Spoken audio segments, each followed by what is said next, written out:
রাস্তার পাশে পড়ে থাকা আবর্জনা কুড়িয়ে তাই দিয়ে এই মানুষটি এমন একটা জিনিস আবিষ্কার করে যেটাকে তৈরি করার জন্য ইলন মাস্ক, জেফ বেজোসের মতো বড় বড় কোম্পানির মালিক বছরের পর বছর মিলিয়ন বিলিয়ন ডলার খরচ করছে।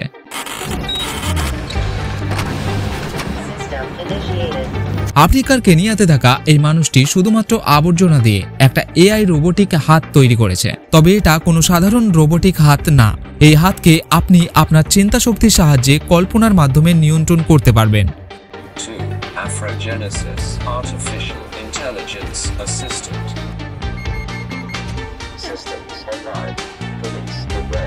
হ্যাঁ, এটাকে আপনার শরীরের সাথে লাগানোর পর বুদ্ধির সাহায্যে আসলে হাতের মতো যে কোনো কাজে ব্যবহার করা সম্ভব, ঠিক সাইবর্গের মতো।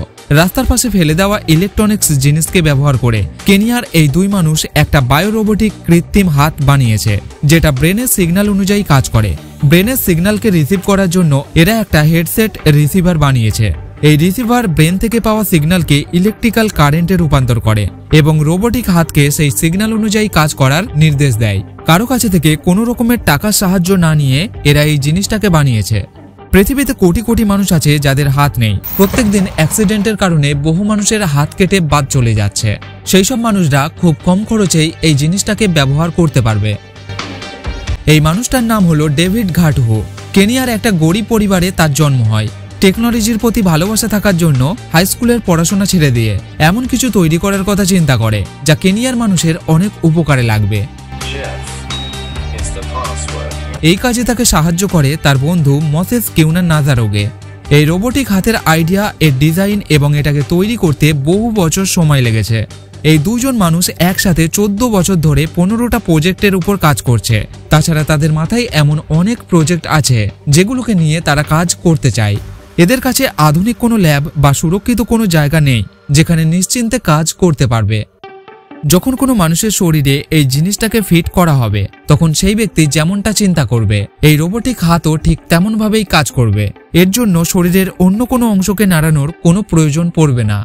ঘরের যে কোনো কাজ থেকে শুরু করে কম্পিউটার চালানো সমস্ত কিছুই এই রোবোটিক হাতের সাহায্যে করা সম্ভব, যা এইরকম ডিসেবল মানুষদের জন্য খুবই কাজের। এদের এমনও কিছু আবিষ্কার আছে যা মুখের আওয়াজ শুনে কাজ করে, তবে এটা এমন একটা জিনিস যাকে শুধুমাত্র চিন্তার মাধ্যমে কাজ করানো সম্ভব। এই কৃত্রিম হাতকে মানুষের সাধারণ হাতের মতো উপর নিচে করা যাবে, সামনে এবং পিছনে আনা যাবে, হাতের কবজিকেও ঘোরানো যাবে, হাতের আঙুলগুলোকে আলাদা আলাদাভাবে খোলা এবং বন্ধ করা যাবে।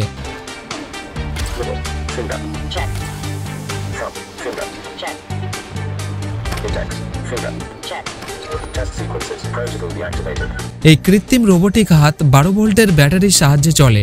এই হাতকে আবর্জনা থেকে পাওয়া কাঠ, চামড়া, প্লাস্টিকের মতো জিনিস এবং তার দিয়ে তৈরি করা হয়েছে।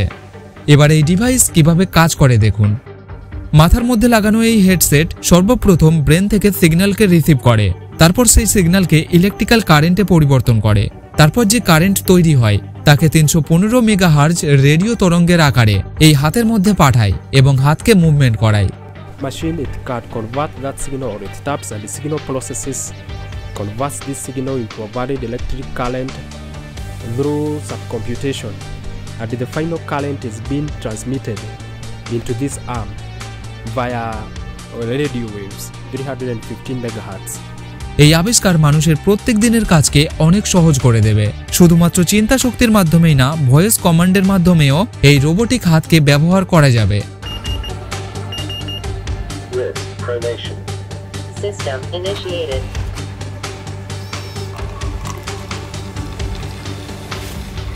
দুই বন্ধুর এই প্রোটোটাইপ তৈরি করতে বহু বছর সময় লেগেছে। তারা বারবার বিফল হয়েছে, তবে হার না মেনে আরো বেশি পরিশ্রম করেছে।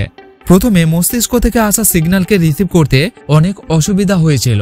পরে তারা এই যন্ত্রে আরো উন্নত প্রযুক্তির সেন্সর ব্যবহার করে এই সমস্যার সমাধান করে। এই রোবোটিক হাত বর্তমান সময়ে ব্যবহার হওয়া কৃত্রিম হাতের থেকে অনেক উন্নত। তাছাড়া কৃত্রিম হাত এর থেকে অনেক দামি এবং ব্যবহার করার জন্য প্রশিক্ষণের প্রয়োজন হয়, তবে এর ক্ষেত্রে তার কোনো প্রয়োজন নেই। নতুন কিছুকে আবিষ্কার করা এতটাও সহজ জিনিস না। কোনো জিনিস একবারেই তৈরি হয় না, আবিষ্কারকের বারবার ব্যর্থতার পরে সফলতা আসে। ডেভিড এবং মসেসের ক্ষেত্রেও ঠিক তেমনটাই হয়েছে। এদের কাছে না ছিল কোনো ল্যাব, না ছিল টাকা, না ছিল কোনো সরঞ্জাম। কোথা থেকে শুরু করবে সেটাও ছিল অজানা। এরপর এরা শহরের রাস্তায় ঘুরে আবর্জনা স্তূপ থেকে পুরনো কম্পিউটারের সার্কিট বোর্ড, খারাপ মোটর, ভাঙা ব্যাটারি এবং ফেলে দেওয়া তারকে জমা করতে শুরু করে। আর এগুলো দিয়েই এরা এই রোবোটিক কৃত্রিম হাতের প্রোটোটাইপকে তৈরি করেছে। শুধু এই কৃত্রিম রোবোটিক হাতই না, কোভিডের সময় এরা এমন একটা ডিভাইস বানিয়েছিল যার সাহায্যে যে কোনো জিনিসকে জীবাণুমুক্ত করতে পারবে। এছাড়াও এমন একটা যন্ত্র আবিষ্কার করে যা বাতাসের জীবাণুকে ধ্বংস করে বাতাসকে বিশুদ্ধ করতে সক্ষম। তবে এইসব জিনিসগুলোকে আবিষ্কার করতে সবচেয়ে বড় বাধা ছিল টাকা, কারণ নতুন কিছুকে আবিষ্কার করার জন্য প্রচুর পরিমাণে টাকার প্রয়োজন। এগুলোকে তৈরি করার জন্য কোনো জায়গা থেকে কোনো রকমের ফান্ড এরা পায়নি। ডেভিড এবং মোসেসের কথা অনুযায়ী এরা এই রোবোটিক হাতকে আরো উন্নত করতে চায়, যা এখনের তুলনায় অনেক হালকা এবং শক্তিশালী হবে। গোটা পৃথিবীর মানুষ অনেক কম দামে এটাকে কিনে সহজেই ব্যবহার করতে পারবে। তাছাড়া এরা এই রোবোটিক হাতকে ব্লুটুথ এবং ওয়াইফাইয়ের মাধ্যমে স্মার্টফোনে থাকা মোবাইল অ্যাপের সাথে যুক্ত করতে চাইছে, যাতে একে ব্যবহার করা আরো সহজ হয়ে যায়।